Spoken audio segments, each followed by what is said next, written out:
Su Ling's voice was tight with fury, echoing off the crumbling stone walls. That crystal.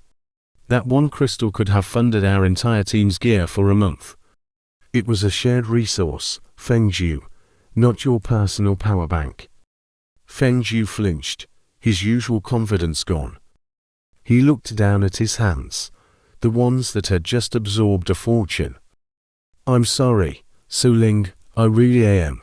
I couldn't control it. The power was calling to me, and the next thing I knew, Su Ling scoffed, her hand resting on the hilt of her blade. Couldn't control it.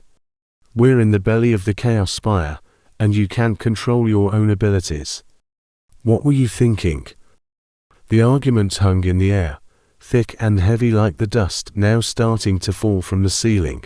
A deep, groaning sound rumbled through the chamber, far more menacing than their heated words. The glowing runes that had lit their path began to flicker and die, one by one, plunging them into a growing darkness. The very ground beneath their feet trembled violently. The dungeon. Its power source is gone. Su Ling's anger was instantly replaced by a cold, sharp dread. The crystal wasn't just treasure, it was the dungeon's heart, and Feng Zhu had just eaten it. Massive chunks of rock and twisted metal began to rain down from the ceiling. The exit was 100 meters away, through a corridor now rapidly becoming a death trap. There was no more time for blame. We need to move, now. Su Ling shouted, unsheathing her blade. Its faint energy provided a small pool of light in the suffocating blackness. They sprinted, the sound of the world ending roaring behind them. A huge slab of granite crashed down, blocking their path completely. We're trapped. Su Ling yelled, her voice laced with desperation, as she scanned for another way out. There was none. Feng Zhu, his face pale but his eyes burning with a new intensity, stepped forward. No, we're not. Stand back. He thrust his hands toward the colossal rock. A swirling vortex of dark energy erupted from his palms, enveloping the stone. He yelled. A raw sound of pure effort. Devour. The granite slab didn't explode. It simply unraveled. It dissolved into a cascade of fine, shimmering dust that was immediately sucked into the vortex in Feng Zhu's hands. In seconds, the path was clear. Su Ling stared, her jaw slack. The sheer power was terrifying, but it had just saved their lives. She didn't have time to process it. More debris was falling. Let's go. She commanded, snapping back to reality. They ran, a desperate two-person vanguard against a collapsing world. Feng Zhu became their battering ram. He didn't just break through obstacles, he made them. A fallen pillar turned to dust. A warped iron gate disintegrated into nothingness. He was a force of controlled annihilation, carving a path through the chaos. But the cost was becoming clear. With each use of Devour, Feng Zhu grew paler. Sweat beaded on his forehead, and his breathing became ragged. The power was immense, but it was draining him at an alarming rate. Su Ling noticed his faltering steps. Feng Zhu, are you okay? He gritted his teeth, stumbling slightly. Fine. Just a little tired. We're almost there. He pointed a trembling hand toward a faint glimmer of natural light filtering through the dust ahead. The exit. The promise of safety spurred them on. But the dungeon had one last, terrible surprise.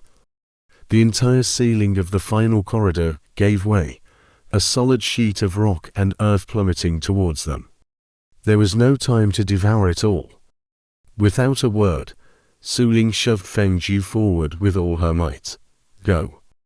He tumbled past the point of impact just as she spun around to face the cataclysm. She raised her own blade, channeling every last bit of her energy into it, preparing to meet the avalanche of stone head-on. She knew it was a futile gesture, a final act of defiance. Feng Zhu, scrambling to his feet, turned just in time to see her engulfed by the rockslide. Su Ling. His scream was lost in the deafening roar of the collapse. For a moment, there was only the thunder of falling rock and then an unnerving silence. The exit was just feet away, but a mountain of rubble now stood between him and where Su Ling had been. Dust settled, coating everything in a thick grey blanket. Feng Zhu stared at the wall of debris, his heart hammering against his ribs. Su Ling. She was gone, buried. Because of him. Because of his hunger, his lack of control. The guilt was a physical blow, knocking the air from his lungs. It was all his fault. The crystal, the collapse, her sacrifice. It all traced back to him. The power he had just devoured churned within him, a sickening, bitter prize. What good was all this strength if it only brought destruction? What good was power if it cost him, the one person who, despite her anger, had just given her life for his? He fell to his knees, his fists clenched so tight his knuckles were white. The silence of the tomb he now stood in was absolute. He was alone. The dungeon was stable now, its final collapse complete. He had survived. But looking at the wall of rock that had been his escape and her grave, he had never felt more defeated. A single tear traced a path through the dust on his cheek. "I'm sorry, Su Ling," he whispered to the stones. "I'm so sorry." The power he had craved now felt like a curse, a permanent reminder of his failure. As he knelt there, something shifted within him. A new resolve, cold and hard as steel, began to form in the ruins of his guilt. He would get stronger. Not for the thrill of power, but to control it. To master it. He would never let this happen again. He owed her that much. He pushed himself to his feet, his body aching, his spirit shattered. He took one last look at the rock pile, a silent memorial to his fallen comrade. Then, he turned and walked toward the light of the exit, stepping out of the darkness of the dungeon and into a world that felt emptier than before. The argument was over. The dungeon was conquered. But the real cost was only just beginning to be calculated. The law of entropy, that all things tend toward disorder and decay, had claimed its price. Power had been gained, but something far more valuable had been lost in the exchange. And as Feng Zhu stepped into the sunlight, he carried that debt with him. A weight heavier than any stone. The first law had been paid in full. Inside a secure, hidden alcove, Su Ling finally managed to calm her racing heart. The initial shock began to fade, replaced by the sharp, analytical mind of a law hunter. Her eyes, wide with a dawning realization, fixed on Feng Zhu. She spoke, her voice a mix of awe and disbelief. "You don't manipulate the elements. You're not creating anything. You're manipulating their absence. Their decay."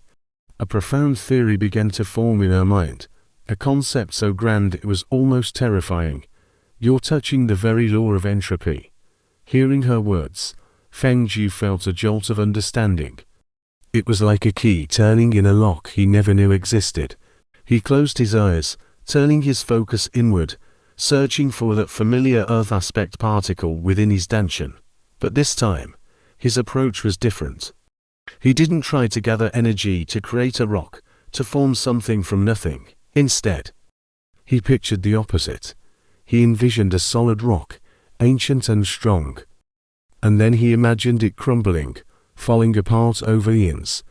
But all in a single, fleeting moment, he saw it turning to dust, its essence dissolving back into the universe. He opened his eyes, a strange new power thrumming at his fingertips, reaching out. He gently touched the rough stone wall of the alcove. What happened next was both silent and cataclysmic. A web of fine, dark cracks spread out from his fingers, racing across the solid surface like black lightning. The stone didn't explode or shatter. It simply ceased to be. A large section of the wall dissolved into a cascade of fine, grey dust that drifted silently to the floor. It wasn't creation. It was accelerated dissolution, a fundamental unwriting of existence. As the dust settled, a new awareness bloomed in his consciousness, a system notification materializing in his mind. A new skill had been born from this revelation: entropic touch. The sheer implications of this power were staggering. This wasn't just a powerful combat ability. It was a direct manipulation of one of the universe's most fundamental laws, the ability to speed up the natural end of all things. Feng Zhu stared at his hand, then at the pile of dust that was once solid rock. He could feel the latent power of entropy coiled within him, a quiet, patient force waiting to be unleashed.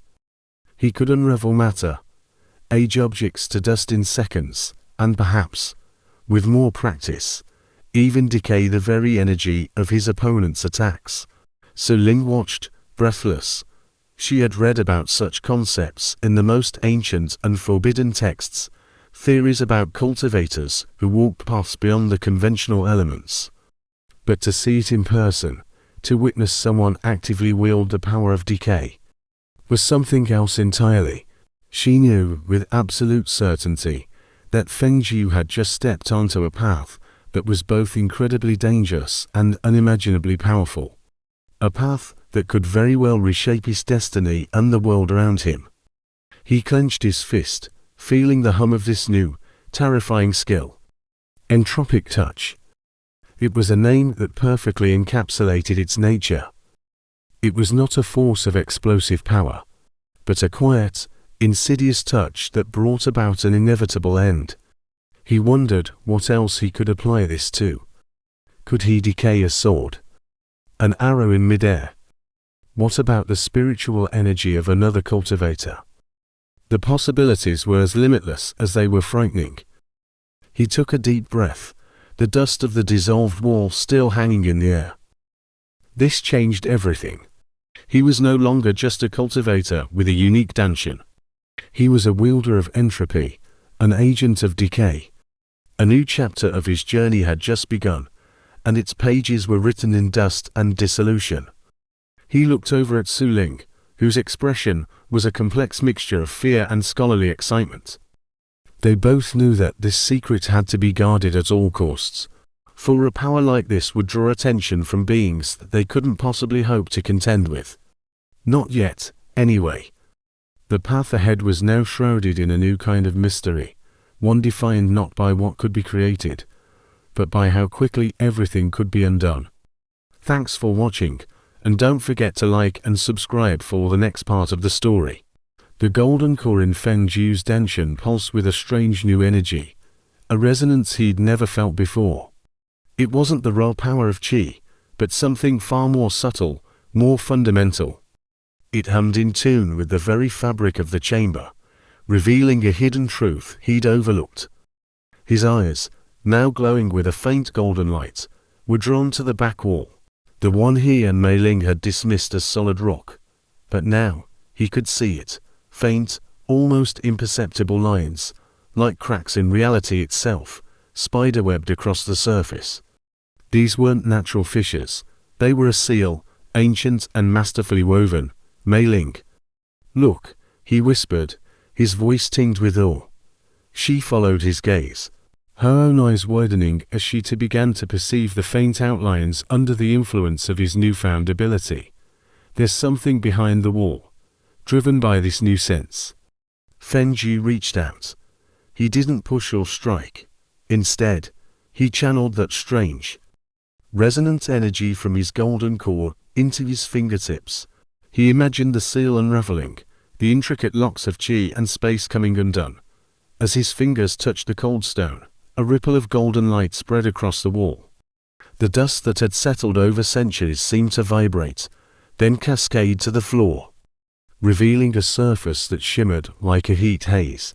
The solid wall dissolved into a vortex of swirling light, revealing a dark, silent passage beyond. The air that drifted out was ancient, carrying the scent of deep earth and forgotten time.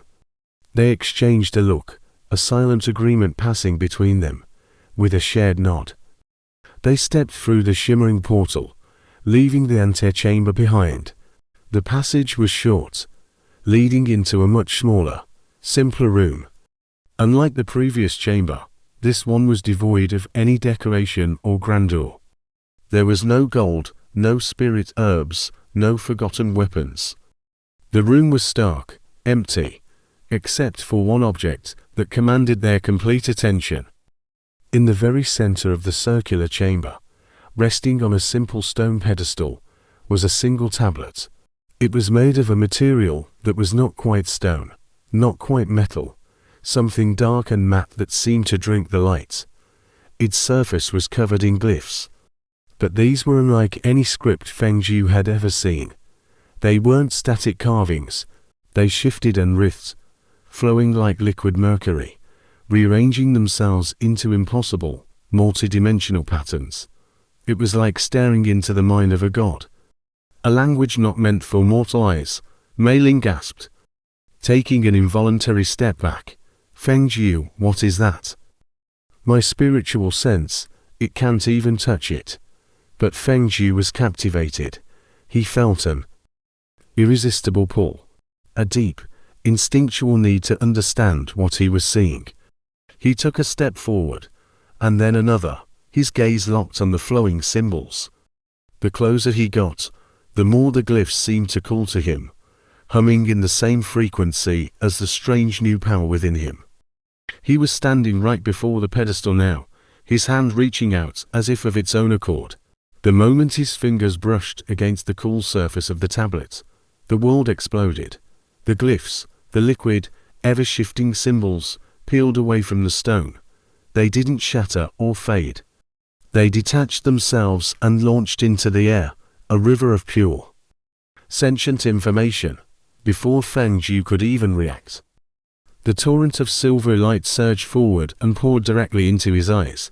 There was no pain, only an overwhelming sense of vertigo, as his consciousness was ripped from his body and thrown into a void of infinite complexity.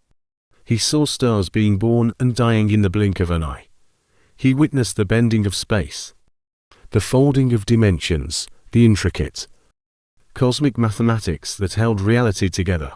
It was the language of creation itself, a truth so profound it threatened to shatter his very soul. And then, as suddenly as it began, it was over. He stumbled back, gasping, clutching his head as the last vestiges of the cosmic vision faded. A notification, clear and precise, bloomed in the depths of his mind. Cosmic law fragments, spatial translocation. Incomplete to 1% acquired. The knowledge was there, seared into his memory. Complex equations for folding space, the fundamental principles of teleportation, all settled into his mind, not as learned theory, but as innate understanding.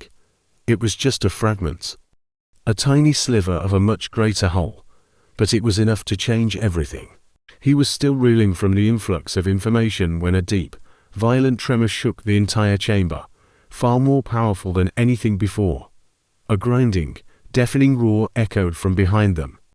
They spun around just in time to see the shimmering portal they had entered through flicker and collapse. The walls slammed shut, becoming solid, impenetrable rock once more. The dust settled. Silence descended. They were trapped. The chamber trembled again, and this time, the very stones beneath their feet began to crack. The escape route was gone, and the ancient ruin was finally collapsing around them. Thanks for sticking with us till the end of this episode. If you're excited for the next episode, smash that subscribe button and tap the notification bell so you won't miss any upcoming videos.